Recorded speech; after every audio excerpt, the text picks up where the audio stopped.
NLC தொழிலாளர்கள் கடலூர் மாவட்டத்தில் இன்று ரயில் மறியல் போராட்டத்தில் ஈடுபட உள்ளனர்.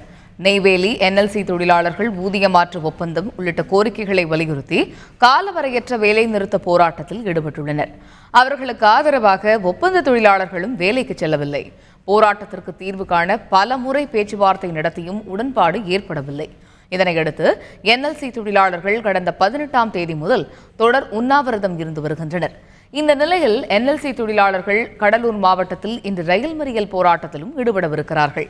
நெய்வேலி, கடலூர், சிதம்பரம், நெல்லிக்குப்பம், பன்ருட்டி, விருத்தாச்சலம் ஆகிய 6 இடங்களில் ரயில் மறியல் போராட்டம் நடைபெறும் என NLC தொழிற்சங்கத்தினர் அறிவித்துள்ளனர். அவர்களுக்கு திமுக, விடுதலை சிறுத்தைகள் கட்சி உள்ளிட்ட பல்வேறு அரசியல் கட்சிகளும் ஆதரவு தெரிவித்துள்ளன. நெய்வேலி நிர்வாகம் தன்னுடைய பிடிவாதத்தை கைவிட வேண்டும். அனைத்து கட்சியினரும் ஒன்றுபட்டு தொழிலாளர்களுக்கு ஆதரவாக போராடி வருகின்றனர். நாளை நெய்வேலியில் அனைத்து கட்சியினரும் பங்கேற்கிற ரயில் மறியல் போராட்டம் நடைபெறுகிறது. இந்த போராட்டத்தில் விடுதலை சிறுத்தைகளும் பங்கேற்கிறோம்.